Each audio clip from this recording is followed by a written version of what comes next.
Good afternoon, ladies and gentlemen. I'm Cadet 3rd Class Ruth Wiegand.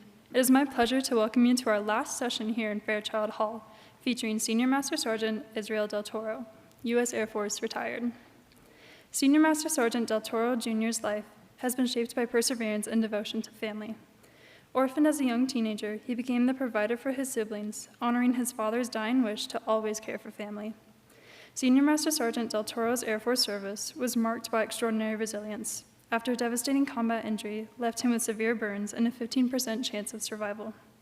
He endured countless surgeries and intensive recovery to not only return to duty, but also become the first 100% disabled airman to re-enlist. Senior Master Sergeant Del Toro's determination inspires many as he set world records and earned a gold medal at the 2016 Invictus Games. He retired after 22 years of service in 2019. Today he shares his story nationwide, helping others find hope and strength through adversity. Please join me in welcoming Senior Master Sergeant Israel Del Toro. Thank you. Thank you. Thank you. Thank you. How's everyone doing? They all relaxed? So I'm going to start out. One of my friends, he's a pro BMX rider, and he knew I was going to come speak to you guys, and he wanted me to ask the cadets, hey, ask these guys if they know what 6'7" is. I know you guys got that, but when I grew up, we had something better, and they went something like this. 1, 2, 3 into the 4. Snoop Doggy Dogg and Dr. Dre is at the door. That's what we listen to. That's our 6'7", you know. Now that everyone's all relaxed, I broke the ice. It's a pleasure to be here with you guys. Man, that light is blinding me. But yeah, it's always a pleasure to come out here to speak to people. I truly enjoy it. But people always ask me, Sergeant Del Toro, what made you join the Air Force? I was like, did you come from a long lineage of service members? I'm like, no. I was like, well, did you want to always join the military? And I'm like, no, not at all. I was like, well, what made you join? For me, it's like I was already out of school. I was out of college. I was 22 years old, and I had a real good paying job. But I felt like I wasn't pushing myself, that I wasn't meeting my standards. Like I was just in meh stage. So I was like, you know what? Let's try something different. And I grew up in the era of Rambo. All you guys know who Rambo is, right? Yes, is there anyone that does not know who Rambo is? Or they're afraid to say they don't know who Rambo is? But I grew up in that era. Every person in my generation wanted to be Rambo, have that long flowing hair, chiseled bod. Obviously, I don't have that long flowing hair anymore. And my son likes to say I have a dad bod, but I just say to him, he's like, no, I have a father figure. Get it right, son. Well, that's who I wanted to be. I wanted to be like that guy. So, I went to the recruiter, I told her kind of what I wanted to do. And I was like, all right, I wanted to try to do Tech P. And I remember when I first saw my first Tech P in real life, he came through basic training.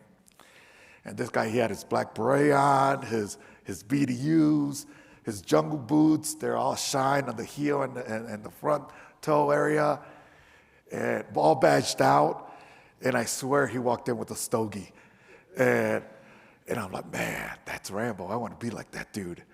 And so I tried out, and I made it. I went off to tech school, graduated, got my beret, went off to jump school, did that, survival school, did that, and then finally got to my first base at Fort Bragg. And that's where I got to hone my skills. While there, I joined in 97, so there wasn't really much going on. It was just training, working out, getting prepared for if anything happened. Well, obviously something did happen, and 9/11 hit, and then that's where it became nonstop, where we're always constantly gone. And I didn't go out on the first wave because I had just got back from Bosnia. I was a little jealous, but I knew my teammates were going to do some great stuff out there. My next time when I did deploy was Iraq. And, I was there from the beginning, long battles, heading all the way up north, and finally, getting done and heading back home. And by this time, I'm thinking I'm going to spend time with my family. I'm married by this time. I have a child. And I was like, all right, I just got back. I was like, I'm going to hang out with them, hang out with my son. Well, the military likes throwing you sometimes curveballs. And you think you're going to stay somewhere. It's like, no, you're going to go to Korea for a year. And I didn't want to go to Korea. I really didn't. But I'm glad I did go. I got to know a good friend that's actually here in the audience, retired Chief Master Sergeant friend over there, which is kind of my friend, Chief Master Sergeant friend. But I also got to know what soju was. Yeah. Those ammo bowls really got me a couple times. Waking up to a hamburger next to my head, I was like, how did this hamburger get here? But what I really enjoyed about Korea, it really opened my eyes. Back in the day, as an operator, if you're not one of us, we think, oh man, you're just a pole, you don't work out, you're eating bonbons, you're on the computer, you're just not contributing. But when I got to Korea, I got assigned to the 25th Fighter Squadron, there at Osan, the A-10 unit, and I got to see all the different other career fields, how they impact my mission. I like to say not everyone can be that tip of the spear. Not everyone can. But for that tip of the spear to hit its target, to hit its mark, it needs support, it needs help. So there at Osan, I got to see the maintenance guys. I got to see the ammo guys. I got to see the crew chiefs. I got to see the admin people, the pilots preparing to make everything work. So when me and my teammates need that close air support, that aircraft is there for us at the moment, at the time that we need it.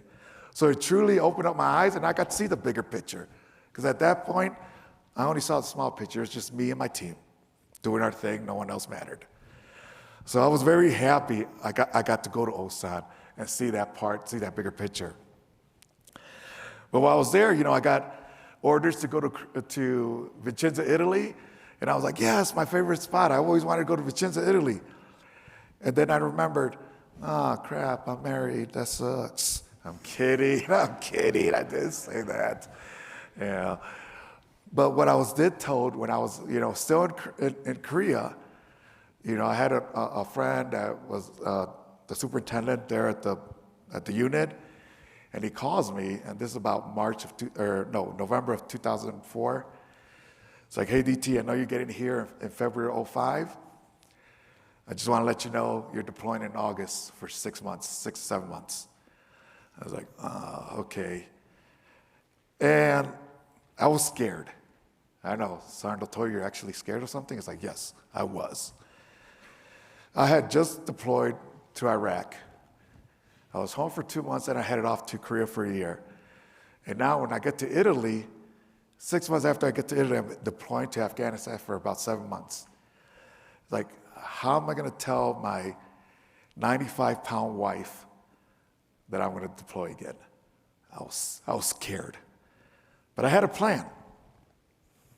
My wife loved Pope John Paul II. I was like, you know what? We're going to go to Rome. We're going to go to the Vatican. And I'm going to tell her in front of the Pope. She can't yell at me at the Pope, in front of the Pope, right?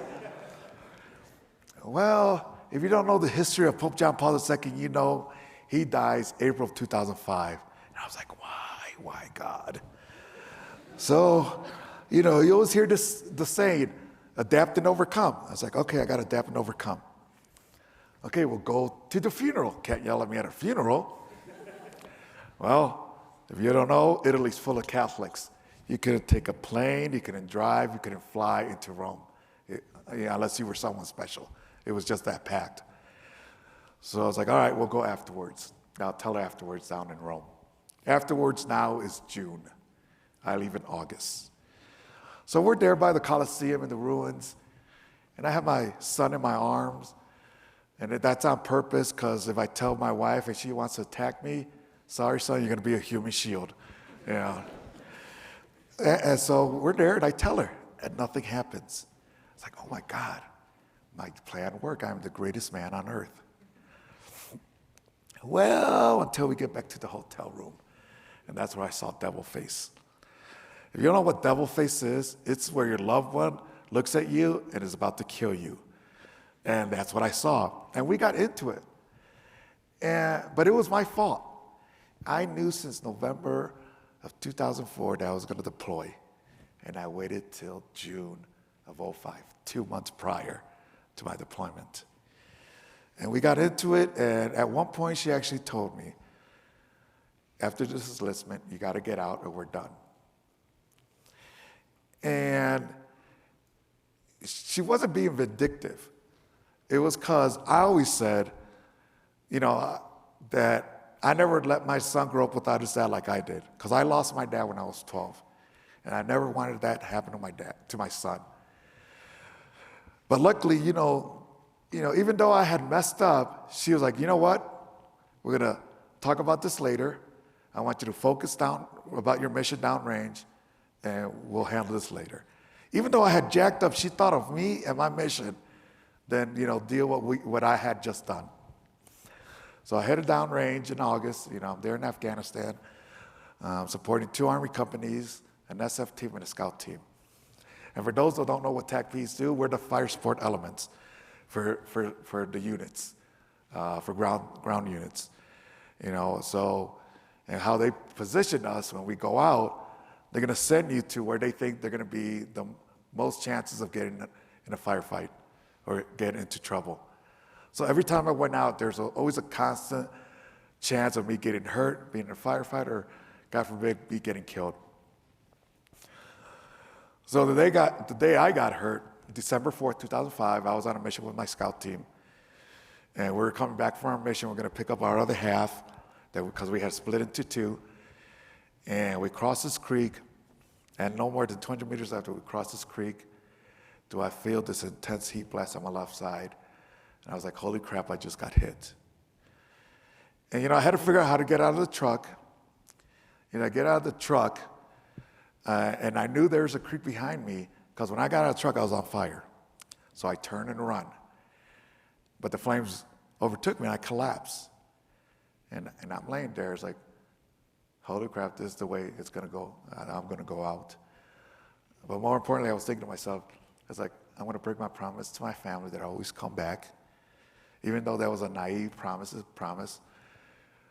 I'm also going to break my promise to my son that I'll never let him grow up without his dad like I did. But most importantly, I'm going to break my promise I made to my dad so many years ago, where I said that I will always take care of my family. And I'm laying there thinking, this is it. And then one of my teammates, the LT, helps me. He says, DT, you're not going to die here. He helps me up. And we both jump into the creek to extinguish the flames. And the reason why he jumped in is when he helped me, I lit him on fire. So I was like, sorry, bro, can't control fire, Yeah. But at this point, when I'm hurt, I have a choice. I like to say, who am I going to be? Because as soon as I got hit, the other half of the team that we're going to pick up, they get caught in a crossfire, and they're calling in for help. And they need cast, and that's what my job is. So who am I going to be now? Am I going to be a guy that's just going to lay there? It's like, oh, man, I'm hurt. It's like, take care of me. And, hopefully my teammates that are in the crossfire are going to be able to figure out how to get out of it. Or I'm going to say, you know what? Just cut off these clothes that are singeing me, and let me figure out a way to call in an airstrike and do the planning. Well, I chose the hard way. And I did that. Luckily, one of the scout members had an embedder. I said, hey, man, repeat everything I say so we can get some help in and some aircraft in here. Now, I'm never gonna stand up here and tell you that I was like Rambo, and I had nerves of steel and I had no fear. For the few minutes that I was going through where the adrenaline was high, I did feel like Rambo. I had no fear. But once that last transmission went out and that adrenaline started coming down, I started getting scared. I started to panic. I started to say, where's this medevac? And I was just getting tired. I was having a hard time breathing. And I remember telling the medic, hey, man, let me go lay down so I can just catch my breath and just close my eyes for a little bit. But he knew if he let me fall asleep, most likely I'm never going to wake up again. So he used whatever he can to keep me going. I like to say we all have a spark inside of us, something that drives us. Yes, I know it's kind of crazy. Here's Sergeant Toro, burn guy, saying we all have a spark inside of us, but we do. We do. It's something that drives us, something that keeps us going. It could be as small as family, or as big as someone telling you, man, you can't do this, and you want to prove them wrong. So that's what the medic tried to do. He tried to find my spark, so I can keep on going, so I can stay awake. So he starts like, come on, DT, you got to fight, you got to keep going. It's like, come on, you got to fight for your wife. And I look at him and it's like, dude, that's not going to work. Try something else. I'm kidding again. All the wives don't look at me and try and kill me, all right? I'm just playing. There's a reason why my wife doesn't come to my events, But, what he did use was my son. Yes, they're Army and I'm Air Force, but when we're downrange, we're all brothers in arms. We all watch out for each other. We all know our stories. So he knew I had grown up without my dad, and I said I would never let that happen to my son. So that's what he tried to do. It's like, come on, DT, fight for your boy. Fight for your boy. You always said you'll never let him grow up without a dad like you did. Fight for him. So he's making me yell it. And then he says the weirdest thing, and I'm not joking about this one. He's like, come on, DT, fight for your son so I can teach you to be a pimp. And I'm laying there, it's like, did he really just say that? And he says it again. So there's Sergeant Toro, butt naked in Afghanistan, yelling at the top of his lungs, I got to fight for my son to teach him to be a pimp. But you know what? It worked. You do whatever you can to keep your teammate going and fighting. And that's what he did. Because it kept me up till the medevac came. And I remember they wanted to carry me into the helicopter. And I was like, oh, hell no. I walked into this fight, I'm going to walk out of it. And I walk to the helicopter, get in there. Remember, going in and out during the flight, landing, going in our fob, and then into the field hospital, the doctor cutting off my watch and telling me, you're going to be okay. Now, obviously, I went into coma for 4 months. And when I woke up, the medic came to visit me in the hospital. And I asked him, straight up asked him. I was like, hey, man, why'd you say what you said when I was down in Afghanistan yelling that I got to teach my son to be a pimp? And he's like, man, it just popped in my head. And I told him, it worked. It worked. Because, like I said, it kept me up to get to the point where, I'm at BAMC at Brooke Army Medical Center getting treatment. And it's crazy, being in a coma. But it's even crazier when your teammates or friends, family ask you, hey man, how was it being in a coma? I was like, dude, do you not know the concept of being in a coma? I was like, I have no idea what happened. But what's even crazier is when you wake up and people tell you what had happened to you.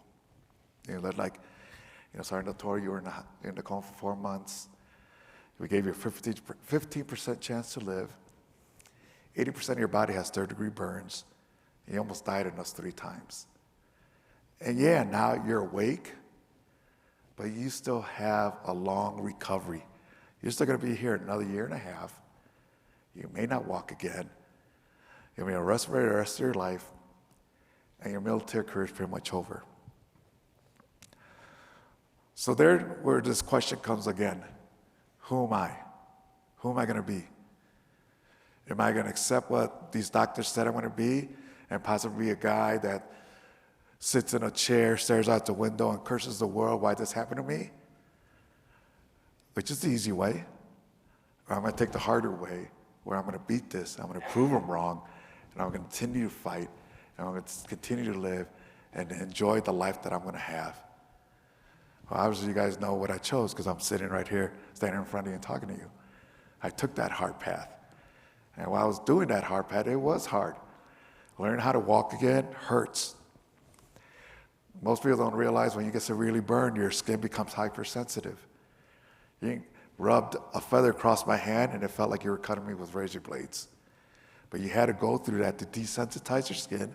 So to one point, if you want to hold your family, your son, you can be able to do that. And yeah, it sucked. You know, I'm never going to stand up here and say I never had a bad day. I'm going to have bad day.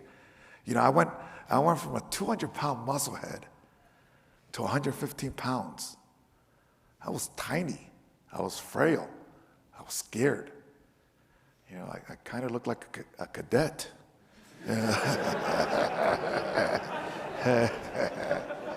You guys started getting all serious on me. I had to throw that in there. But no, you know, so you know, when they tell you that's going to be your life, I was not going to accept that. So 2 months after they gave me that diagnosis, I left that hospital walking and breathing on my own. But it was hard. It was hard to do. But again, while there, did I miss being with my teammates downrange? Hell yeah, I did. But I knew that all these guys in the hospital, all these wounded guys here, were now my teammates. You know, yes, I was wounded, but I was still an NCO in the Air Force. And the job of an NCO or anyone as a leadership role is to take care of their troops and make things better for them, even though if you may never see the benefits of it. So that's what I did. I became an advocate for them. I would go, even though I'm going through the same therapy, I would go to the ICUs. I'll go talk to them. I'll say, hey man, I know this sucks right now, but you got this. You're gonna beat this. Just stay positive. Find that spark. Because that's the job of us. And then I try to make things better. Most people don't realize when I got hurt, how many of you have heard of the Air Force Wounded Warrior Program? That didn't exist when I got hurt. That was not around. But I helped create that with Chief McKinley, Mr. Myers, Mr. Beckett.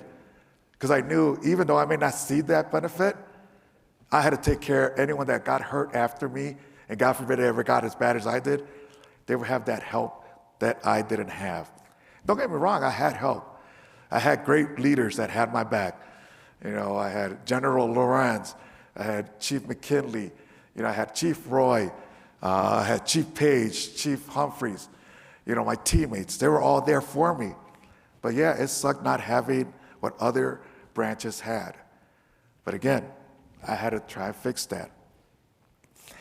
And people always ask me, Sergeant Toro, when I was going through my recovery, what do you want to do? And I was like, what do you mean, what do I want to do? I was like, well, when you get out, I was like, what do you mean get out? I don't want to get out. I was like, you want to stay in? It's like, yes. It's like, Sergeant Toro, why do you want to stay in? You can retire, get your retirement, you know, get your disability, and you're starting to be pretty good at this public speaking, and they get paid very well. And it's true, they do. Some public speakers, for 45 minutes, get 6 figures. So I'm not sure who I'm billing this to right now. Who's the highest rank guy right now? Because mama needs a new pair of shoes. Yeah, so I'll be sending a bill. But I used to tell them, like, okay, that's great. There's hundreds of thousands of people out there that make tons of money and hate their job. I loved my job. I loved serving my country. I love being in the Air Force. I love being a TACP. So why am I going to give that up for an extra couple bucks? And the journey wasn't easy. It was long.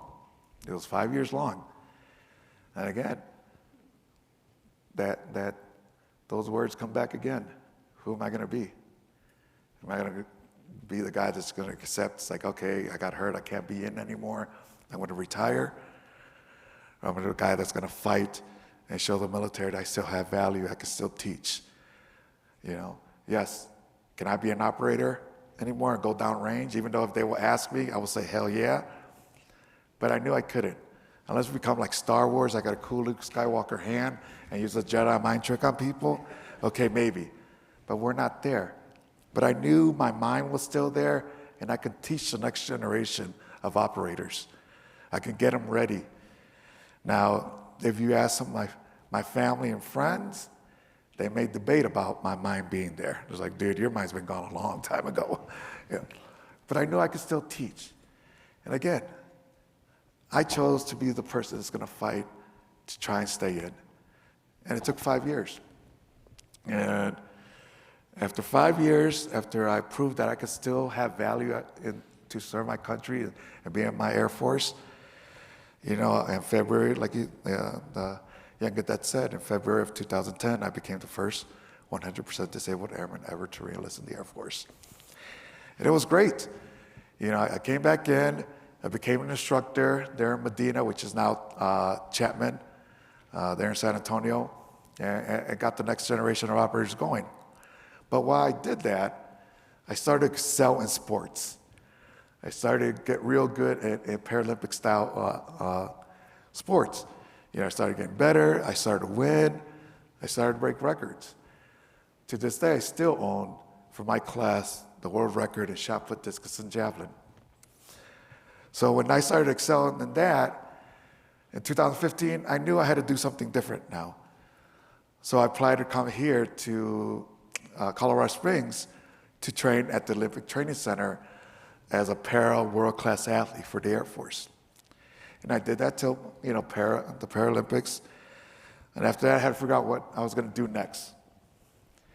Luckily, I had a teammate that was stationed here at the academy, that was there at the Wings of Blue.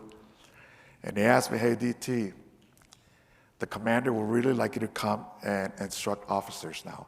It's like, if you've done the enlisted side, will you do the officer side? And my response to him was, it's like, bro, an 18-year-old, no matter enlisted or officer, is still dumb as hell. Yes, I'll help you. So I go there, and I talk to the commander. He tells me, I know who you are, Sergeant Toro. I want you to help these cadets. Let them remember that, yes, they're in the Wings of Blue, but they're still in the military. They must maintain that military bearing. They still need to represent our service. It's like, roger that, sir, I can do that. And then he says, well, Sergeant Toro, do you want to jump again? And I'm like, oh, hell yeah. So, I go home and I tell my family, and my family's like, are you freaking crazy? Are you serious? After all you've been through, you want to jump again, and God forbid something happens, and that's the way you want to go out? I was like, yes, I do. Yeah. And of course, we're going to have naysayers. But I'm never going to tell you what I did on my own. I never did. I had people by my side all throughout my journey, from teammates to friends to family, always being there to help me accomplish my mission. From getting hurt, to the medic, to being in the hospital, the therapists, the doctors, my teammates, my family, to now this next path of me jumping out of a very perfectly good airplane. But if you've ever seen any of the Air Force's planes, you know they're not perfectly good. There's leaks, and like, why is that leaking? I don't know. So, because of the help I had, we adapted a parachute that I could control. And on February of 2017, after 12 years of not jumping, I did my 136th jump. And it was the greatest feeling, being under a parachute again and landing. And my friends said, how'd that feel? It's like, and it's funny because at the time, ESPN was there because they were going to present me with the Pat Tillman Award for Service, the ESPY. And in their words, they said, I said, wicked awesome. I'm like, wicked awesome? I'm not from freaking the Northeast. I'm not going to say wicked. What I said it was awesome. I was like, yeah, that's what I said, but they were going to put that out there. But, and then, I continued to instruct, and I would continue to come speak and talk to people. But then about winter of 2018, I knew it was time to me to move on. Time for me to start my next chapter. And when I started to let people know I'm thinking of retirement, people tried to talk me out of it. It's like, you can't leave yet. I had General Goldfein, the Chief of Staff of the Air Force, call me on my cell phone and ask me, DT, are you retiring? I said, yes. And him saying, you can't. I was like, what do you mean I can't? I was like, am I going stop loss over here? Yeah. I was like, no, we still need you, DT. I was like, you're going to make chief. I was like, sir, I truly appreciate you calling me. And I truly appreciate you calling me on my cell phone and asking me to stay in. But if I'm staying in just to make a rank, then that's not the reason why it's not the right reason to stay in. So August 2019, I retired. And now, don't get me wrong. There are times where, man, it would have been cool to become a Chief Master Sergeant, the 1%. But I started thinking, let's see, I retired August 2019. February 2020, COVID hit. Nope, got out just in time. yeah. But from then on, I continue to come to speak to people. I enjoy speaking to school kids. I enjoy volunteering my time with charity organizations to help raise awareness and money for service members, first responders, and stuff like that. Earlier this month, or a couple weeks ago, my high school reached out to me and said, hey, we want to induct you into our Hall of Fame. And I wondered, how am I going to post this on my social media? Because most people know me as, oh my God, this is Sergeant Toro. He hangs out with royalty, presidents, celebrities, notable figures. But I didn't want people to know that that's not who I am.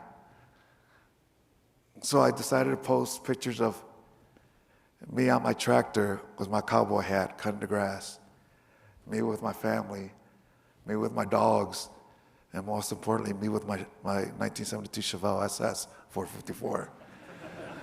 That is who I am. Yes, a lot of people may know me from commercials, Tunnels to Towers, or DSPs, and again, with notable figures. But at the end of the day, I'm just a regular little DT that likes hanging out on his ranch, play with his dogs, and hang out with his friends and family, and maybe a Jack and Coke once in a while. So that's what I did. And, it's really inspiring to be out here and talk to you guys. It's almost kind of like therapy for me also. Talk about, because again, at the end of the day, me going around speaking, to school kids, to academies, to 500 Fortune companies, to pro teams. At the end of the day, all I'm trying to do is be that 12-year-old kid back in 1988, the night before his dad died, and promise him that he'll always take care of his family. I'm still that kid just trying to make his dad proud of him. And yes, that promise first originated with my brothers and sisters. That promise has now evolved to individuals that I feel that is having a hard time or just eager to hear a story to help them find their spark. I see them as my family, and that's what I do. So, I thank all of you for spending time just for those few minutes with me to hear about a crusty old, actually, no, I shouldn't say crusty. The correct term that I heard someone tell me is like, no, you're a legacy. I was like, oh, that sounds better than crusty old fart, but legacy. I was like, man, hanging out and hear my journey, because we all have journeys. God forbid you ever have a journey like mine, but we all have one. And the goal is to never spiral down that rabbit hole and beat it. Find that spark, keep fighting, keep going, and take care of each other. Because my last thing I want to leave you guys with is to help me continue that promise to my dad. Take care of your family, take care of each other, take care of your troops, because we need each other. We can't do it on our own. I'm never going to say I did it on my own, so don't be prideful. There's a reason pride is one of the 7 deadly sins. It's hard to overcome. I had it too. So, I thank you, all of you, spend some time with me and hear me and hang out with me. It's truly an honor to be here with you guys.